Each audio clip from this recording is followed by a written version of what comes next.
অত্যন্ত চমৎকার ভাবে যা কথা ছিল তার মীমাংসা করলেন।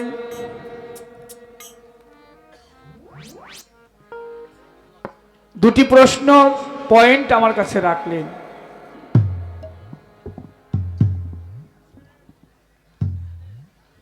যদি নিজকে নিজে চিনলেই খোদা দর্শন হয়ে যায়, তাহলে নামাজ, রোজা, হজ, যাকাত, কালমা ইত্যাদির প্রয়োজন কি?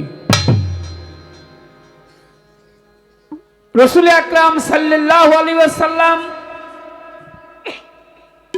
570 খ্রিস্টাব্দে 9 রবিউল আউয়াল ধরাধামে তিনি আসলেন, প্রকাশ পেলেন 12 রবিউল আউয়াল।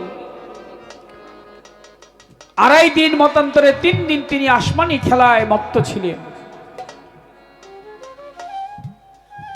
নবী প্রথমে আল্লাহর নূর, দ্বিতীয় তকদরতের ফুল, তৃতীয় ময়নার গলার হার, চৌথায় সিতারা নবী, পঞ্চমে ময়ূরীর আকার, ষষ্ঠমে আদম ছবি বৃক্ষের ফুল, সপ্তমে আব্দুল্লাহর পেশানিতে, অষ্টমে মা আমিনার গর্ভে, নবমে আসলেন এই ধরাধামে, দশমে 50 বছর 2 মাস 27 দিনে মেরাজে গমন করেছে।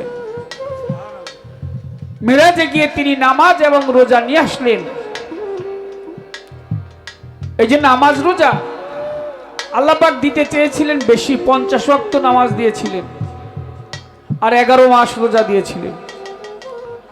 রাসূল আকরাম সাল্লাল্লাহু আলাইহি ওয়াসাল্লাম তিনি মুসা আলাইহিস সালামের সাথে পথে দেখা। মুসা আলাইহিস সালাম বলেন যে কি নিয়ে আসলেন? বলে আমার উম্মতের জন্য নিয়ে আসছি 50 ওয়াক্ত নামাজ, 11 মাস রোজা। বলে আপনার উম্মত দুর্বল হবে, সময় পাবে কম। যদি 50 ওয়াক্ত নামাজ পড়তে যায় তাহলে তাদের সময়টা চলে যাবে, কাজকর্ম করবে কখন, বাকি কাজগুলি তারা কিভাবে আদায় করবে? রাসূল আবার গেলেন আল্লাহর সাথে দেখা করার জন্য, গিয়ে কমালেন, কমাতে কমাতে অবশেষে 5 ওয়াক্ত নামাজ, 30টি রোজা নিয়ে আসলেন। মুসা আলাইহিস সালাম আবার বললেন যে আপনি আবার যান। আমার রাসূল বললেন না, আমি আর যাব না। আল্লাহ পাক সন্তুষ্ট হইলেন, বললেন যে 5 ওয়াক্ত নামাজ এবং 30টি রোজা নিয়ে যখন আপনি খুশি থাকলেন, আমি আল্লাহ ঘোষণা করছি আপনার খাঁটি উম্মত যারা হবে, আমার খাঁটি বান্দা যারা হবে, তারা 5 ওয়াক্ত পাঞ্জেখানা নামাজ আদায় করবে। এই 5 ওয়াক্ত পাঞ্জেখানা নামাজের মধ্যেই তারা 50 ওয়াক্ত নামাজের সওয়াব পাবে। সুবহানাল্লাহ। তারা খালেস মনে 30টি রোজা যদি করতে পারে, 30টি রোজার মধ্যে আমি 11 মাস রোজার সওয়াব তাদের জন্য রেখে দিব। এটা হচ্ছে সংবিধান। যেমন শরীয়তের আইনে আছে সন্তান হয়ে মাকে বিয়ে করা যাবে না, আইন। এই আইনটা যদি না থাকতো, ভাই হয়ে বোনকে বিয়ে করা যাবে না। পূর্বে বিয়ে হয়েছিল। আদম আলাইহিস সালাম তিনি এসে বললেন লা ইলাহা ইল্লাল্লাহ, আদম শফিউল্লাহ। মুসা নবী এসে বললেন লা ইলাহা ইল্লাল্লাহ, মুসা কালিমুল্লাহ। ইব্রাহিম নবী এসে বললেন লা ইলাহা ইল্লাল্লাহ, ইব্রাহিম খলিলুল্লাহ। ইসমাইল নবী বললেন লা ইলাহা ইল্লাল্লাহ, ইসমাইল জবিউল্লাহ। ঈসা নবী এসে বললেন লা ইলাহা ইল্লাল্লাহ, ঈসা রুহুল্লাহ। মুহাম্মদ সাল্লাল্লাহু আলাইহি ওয়াসাল্লাম তিনি এসে সর্বশেষ বললেন লা ইলাহা ইল্লাল্লাহু মুহাম্মাদুর রাসূলুল্লাহ সাল্লাল্লাহু আলাইহি ওয়াসাল্লাম। এরপরে যে আইন তিনি করলেন, সে আইন পৃথিবী যতদিন থাকে ততদিন পর্যন্ত ওই আইন বলবৎ থাকবে। আগে পুরুষে পুরুষে জেনা হইতো। আল্লাহ পাক কোরআন শরীফে বলেছে ওয়ালু তানিজাল লিকাউমি হিত্তুল ফাশাত্তামা শাওয়াকুম বিহা মিন আহামিন মিনাল মিন নিশায়ে বালাম তুম কাউমে মুসরিফুনা। হে লূত, আপনি তাদেরকে বলে দেন তারা যাহা করিতেছে তারা অতি জঘন্য করিতেছে। তারা নারী রেখে পুরুষে পুরুষে জেনা করছে, সঙ্গম করছে। আল্লাহ পাক নিষেধ করলেন। পূর্বের আইনগুলি বাদ করে নতুন আইন নিয়ে আসলেন। ভাই বোনে বিয়ে চলবে না, খালার সাথে সন্তানের বিয়ে চলবে না। কিছু আইন তিনি 14টা পর্দা নিয়ে আসলেন, যে এখানে এই আইনগুলা, এই শরীয়তের আইনের মধ্যে নামাজ রোজা পড়তে হবে, এটাও একটা আইন ফরজ আইন করে নিয়ে আসলেন। যদি আইন না থাকতো, যেমন রাষ্ট্রীয় একটা ব্যবস্থা আছে, আমাদের রাষ্ট্রের একটা আইন আছে।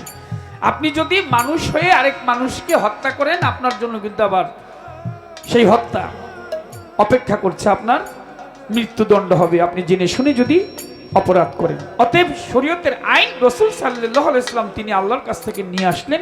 এটা মুসলমান হইলে অবশ্যই তাকে মানতে হবে। আইন মেনে তারপর আপনি শরীয়ত করেন, তরিকত করেন, হাকিকত করেন, মারুফত করেন, আপনি অগ্রসর হইতে থাকেন, কোনো অসুবিধা নেই। তবে আমাকে একটা কথা বলছে আমার দাদা ভাই, বলে কি যে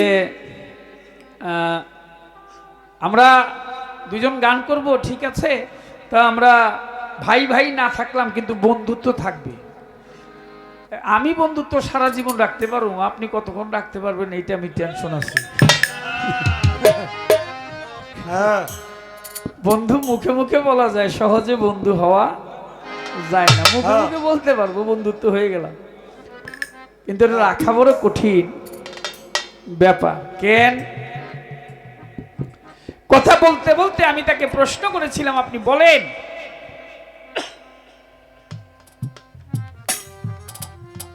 মারুফত এই বিষয়টা কি, মারুফতের মূল আদি অন্ত ব্যাপারটা কি?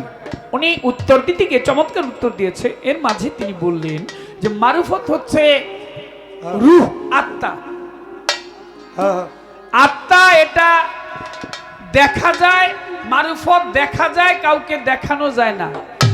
আপনি যদি এই কথা কোন তাহলে আমি যাবো কই? আমি তো তাহলে নাই। মারুফত যদি আত্মা হয়, এটা যদি দেখা যায় দেখানো না যায়, তাহলে আমি কমু কি? এখন বন্ধুত্ব কতক্ষণ টিকবো কন দিই? হ্যাঁ, মনে আছে নাকি আপনাদের, নাকি আবার ভুলে ভুলে গেছে? আচ্ছা, একটা গান দেখা গেল।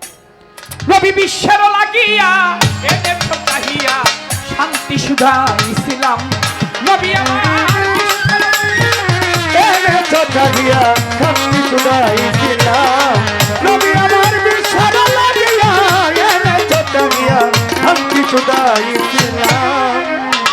হে বিশ্ব নবী ইসলাম রবি তুমি, হে বিশ্ব নবী ইসলাম রবি, হে বিশ্ব নবী ইসলাম রবি, ধ্যানেরও ছবি তোমায় হাজারো সালাম, ধ্যানেরও ছবি তোমায় হাজারো সালাম,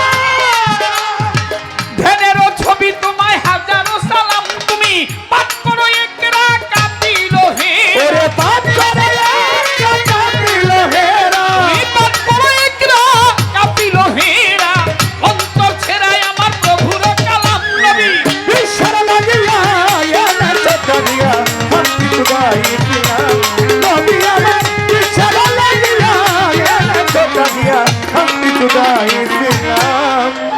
এই মানুষে মানুষে বাদে প্রেম পাশে, মানুষে মানুষে বাদে প্রেম পাশে, এই মানুষে মানুষে বাদে প্রেম পাশে, ভক্তি আর বিশ্বাসে নবীর নাম, ভক্তি আর বিশ্বাস নবীর নাম, তোমরা ভক্তি আর বিশ্বাসে নবীর নাম, বিশ্ব স্রষ্টা যিনি এক রব তিনি, বিশ্ব স্রষ্টা যিনি এক রব তিনি, বিশ্ব স্রষ্টা যিনি এক রব তিনি, দিবস রজনী গাও তাহার গুণগান, ও নবী বিশ্বের লাগিয়া এনে চটনিয়া শান্তি সুধা ইসলাম, নবী আমার বিশ্বের লাগিয়া এনে চটনিয়া শান্তি সুধা ইসলাম। যা কিছু তিনি এনেছেন মানুষের কল্যাণের জন্য।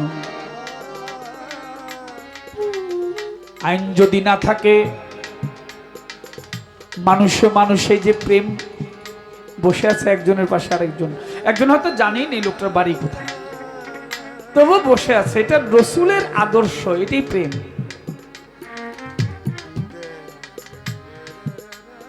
প্রেম শরীয়তে আছে, তরিকতে আছে, হাকিকতে আছে, মারুফতে আছে, ওয়াহিদানিয়াতে আছে। প্রেম নাই এমন জায়গা নেই যেখানে রসুল প্রেমের উদয় হয়েছে। রসুল প্রেম যার ভিতরে জাগৃত হয়েছে, সে হয়ে গেছে আল্লাহর ওলি দয়াল বাবা কান্দুসার রহমতুল্লাহ আলাইহি, গনি শাহ বাবা, রাহাত আলী শাহ, পিতু শাহ বাবা, নোয়াব আলী শাহ, কেরামত আলী শাহ, সিরাজ শাহ বাবা, সোলেমান ল্যাংটা। কিসের খাতিরে? রসুল প্রেমের খাতিরে। আমি গুরু ধরতে ধরতে যদি উপর দিকে যান, শেষ পর্যন্ত মাওলা আলীর হাত ধরে আপনাকে রসুল পর্যন্ত যেতে হবে। মানুষে মানুষে বাদে প্রেম পাশে। এই মানুষ বর্বর জাতি ছিল। আরবরা বিশেষ করে বনি ইসরাইলের মধ্যে বেশি বেশি নবী রসুল আল্লাহ পাক প্রেরণ করেছে। কারণ হচ্ছে তারা ওই সময় কেউ কাউকে মানত না। আল্লাহ পাক এমন একটা নিয়ামত আরব দেশে আব্দুল্লাহর পেশানিতে মা আমিনার উদর হয়ে এমন এক নিয়ামত দান করলেন। হে আরববাসীগণ শোনো, নিখিল বিশ্ব যার জন্য সৃষ্টি তিনি আসতেছে, ভয়ে ধরাধাম কাঁপতেছে। কারণ আগে যারা ছিল, পূর্বের যারা ছিল, কত অন্যায় অত্যাচার করেছে। দাহিয়া নামক এক ব্যক্তি আমার রাসূলের কাছে গেছে, গিয়ে বলে, হুজুর আমি ইহুদি। কেন আসছ? বলে, আমি আপনার হাতে হাত রেখে বায়াত গ্রহণ হতে চাই, মুসলমান হতে চাই। আমার নবী বলে, দাহিয়া তুমি আমার হাতের উপর হাত রেখে একবার পাঠ করো কলেমা তাইয়্যিবা লা ইলাহা ইল্লাল্লাহু মুহাম্মাদুর রাসূলুল্লাহ সাল্লাল্লাহু আলাইহি ওয়াসাল্লাম। দাহিয়া হাত বাড়িয়ে দিয়েছে, দিয়ে ছোট, খুব ছোট বাবা, আমার দিকে একটু খেয়াল করবে তোমরা, তোমরা খুব ভালো। হাত বাড়িয়ে দিয়েছে, দিয়ে আবার পিছনে নিয়ে গেছে। নবী বলে, হাত বাড়িয়ে দিয়ে আবার পিছনে নিয়ে গেলে কেন? বলে, ইয়া রাসূলুল্লাহ, আমি এই হাতটা আপনার ওই পবিত্র হাতের উপর রাখতে পারবো না, আমি ইসলাম ধর্ম গ্রহণ করব না। মনের যে ইচ্ছা ছিল সেটা এখন থেমে গেল, আমি চলে যাচ্ছি। আমার নবী বলে, কি বলতে চাও বলো না একটু শুনি।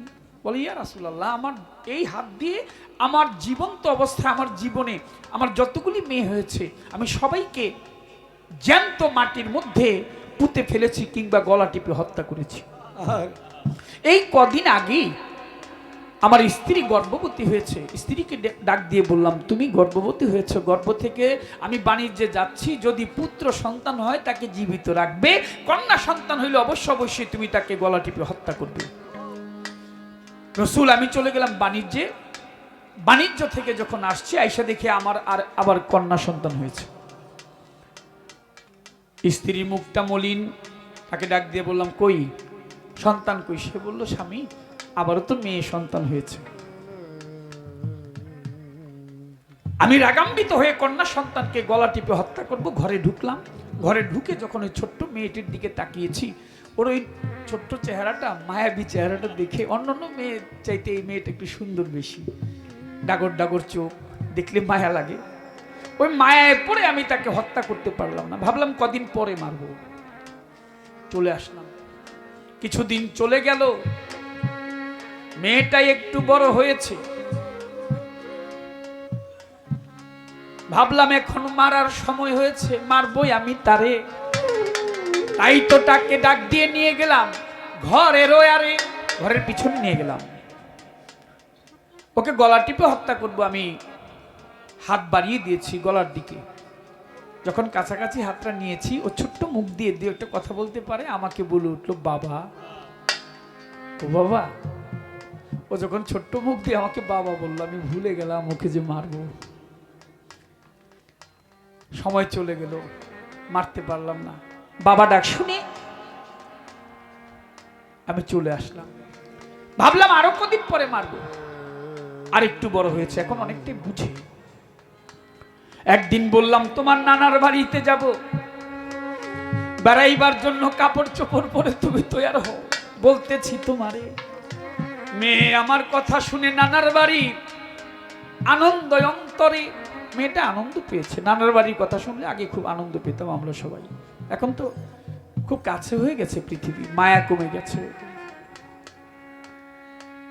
ইয়া রাসূলুল্লাহ, আমার মেয়েকে নানার বাড়ির কথা বলার পরে আমার মেয়ে জামা কাপড় পরে তৈয়ার হয়েছে। আমি জানি যে আমি কি করব। মেয়েকে নিয়ে হাঁটতে লাগলাম, একটা মরুভূমির পথ ধরে হাঁটছি। আমি আশেপাশে তাকিয়ে দেখি কোনো মানুষজন আছে কিনা, দেখি কোনো মানুষজন নাই। একটা নির্জন স্থানে গিয়ে মেয়েকে বললাম, নানার বাড়ি যাব পরে, তোমার শোনে একটি খেলা খেলবো এখন। মেয়ে শোনো লক্ষ্য করে। মেয়েকে বললাম, তোমার নানার বাড়িতে তো যাবো, তবে তোমার সাথে একটা খেলা খেলবো। আমার মেয়ে বলে, কি খেলা? আমি বললাম, এটা হচ্ছে মাটি মাটি খেলা। আমার মেয়ে বলে, এই খেলাটা আমি কখনো খেলি না। আমি বললাম, খেলে দেখো, ভালো লাগবে। কিরকম খেলা? আমি একটা গর্ত করলাম মাটি খুঁড়ে, মেয়েকে বললাম, তুমি এখানে নামো। গর্ত হয়ে গেছে, মেয়ে নেমেছে। আমি আস্তে আস্তে মাটি দিতে আরম্ভ করলাম। কোমর পর্যন্ত মাটি দেওয়া হয়ে গেছে। আরব দেশের উত্তপ্ত বালু, উত্তপ্ত মাটি, গরম। আমার মেয়েটা বলছে, বাবা আমার তো কষ্ট হচ্ছে, আমি এই খেলাটা খেলবো না। আমি মেয়েকে বললাম আর একটু খেলবো। আমার মেয়ে বলছে, বাবা আমি তো কত খেলা খেলেছি সখীদের সাথে, বান্ধবীদের সাথে, এরকম খেলা খেলি নাই। আমি বললাম, না আর একটু না খেললে খেলাটা সম্পূর্ণ হবে না। আমি মাটি দিতেই থাকলাম, মেয়ের মুখের দিকে তাকাই না। গলা পর্যন্ত যখন মাটি দেওয়া হয়ে গেছে, আমার মেয়ে দুই চোখের পানি ছেড়ে দিয়ে বলছে, বাবা আমার বড় কষ্ট হচ্ছে, আমি দম টানতে পারছি না, নিঃশ্বাস নিতে পারছি না। বুঝেছি তুমি আমার সাথে মাটি মাটি খেলা খেলবে না, তুমি বুঝি আমাকে এখানে মেরে ফেলবে না। বাবা তুমি আমাকে মেরো না, আমি মেয়ে হয়েছি এর জন্যই তো তুমি কষ্ট পেয়েছো। আমাকে ভরণ পোষণ করতে হবে, বড় করে বিয়ে দিতে হবে, টাকা পয়সা খরচ যাবে। বাবা তুমি আমাকে ছেড়ে দাও, আমি মানুষের বাড়িতে গিয়ে কাজ করে খাবো, আমি ভিক্ষে করে খাবো। তুমি যে আমার বাবা আমি কখনো পরিচয় দিব না, তবু তুমি আমাকে মেরো না। ইয়া রাসূলুল্লাহ, আমি আমার মেয়ের মুখের দিকে তাকাই না, আমি মাটি দিতে লাগলাম। আমার মেয়ে আমাকে ওই ছোট্ট মুখ দিয়ে বলতে লাগলো, বাবা তুমি যদি সত্যি আমাকে মেরেই ফেলো, বাড়িতে যখন যাবে মা যখন আমার কথা জিজ্ঞেস করবে, মাকে তুমি জবাব করবে কি? তুমি মাকে বইলো আমি রাস্তা দিয়ে তোমার হাত ধরে হাঁটতেছিলাম, হঠাৎ করে জঙ্গল থেকে একটা বাঘ এসে আমাকে নিয়ে গেছে। ইয়া রাসূলুল্লাহ, আমি ওই অবস্থায় আমার মেয়েকে মাটির মধ্যে জীবন্ত অবস্থায় পুঁতে ফেলছি এই হাত দিয়ে। এখন বলেন রসুল, আমি কি আপনার ওই পবিত্র হাতের উপর আমার এই হাতটা রাখতে পারি? আমার রসুল কাঁদছে, দাহিয়া কাঁদছে। আমার রসুল দাহিয়াকে ডাক দিয়ে বলে, দাহিয়া তুই দূরে সরে চলে যা। দাহিয়া চলে যেতে চায়। আমার আল্লাহ বলে, হাবিব দাহিয়াকে ডাকেন, ওকে কাছে নিয়ে আসেন। রসুল দাহিয়াকে ডেকেছে, কাছে আসো। আল্লাহ বলে, রসুল আপনি বলেন, আপনার হাতের উপর হাত রেখে যেন দাহিয়া পাঠ করে কলেমে লা ইলাহা ইল্লাল্লাহু মুহাম্মাদুর রাসূলুল্লাহ সাল্লাল্লাহু আলাইহি ওয়াসাল্লাম। আমার নবী বললেন, দাহিয়া তুমি আমার হাতের উপর হাত রেখে কলেমা পাঠ করো। দাহিয়া আমার রসুলের হাতের উপর হাত রেখে কলেমা পাঠ করলেন। আল্লাহ বলে, হে রাসূল, হে আমার হাবিব, আপনার ওই হাতের উসিলা করে দাহিয়া যত পাপ করেছিল আমি আল্লাহ সব পাপ আপনার মাফ করে দিয়েছি। সুবহানাল্লাহ।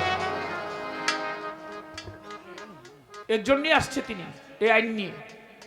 মানুষে মানুষে বিবাদ ছিল, কেউ কারোর সাথে প্রেম করতো না, মারামারি ঝগড়াঝাটি লেগেই থাকতো। বনি ইসরায়েলদের উপর বেশি বেশি নবী আসলো এর জন্য, যে তারা কেউ কারো কথা শুনছে না, এক এক কম এক এক ভাবে চলতেছে। আমার রসুল এসে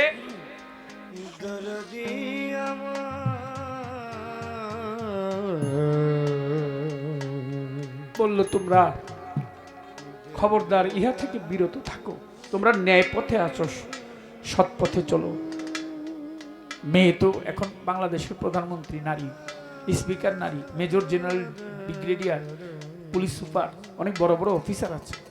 মেয়ের মতো মেয়ে যদি হয়, আপনি যদি লেখাপড়া শিখিয়ে তাকে বিদ্যান করতে পারেন, তাহলে তো আপনার ওই একটা মেয়ে এরকম হাজার ছেলের চাইতে অনেক শ্রেষ্ঠ।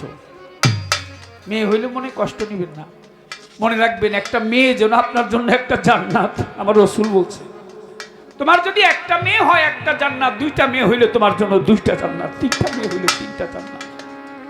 রসুল এসে সেই পূর্বের আইনগুলি বাদ করে দিয়ে তিনি বললেন যে এখন থেকে তোমরা নতুন আইনে নতুন ভাবে চলো, এই সমস্ত গোরামি বাদ দাও, তোমরা সৎ পথে সুপথে চলো। আমার নবীজির তুলনা এই জগতে মিলে না, নবীজির তুলনা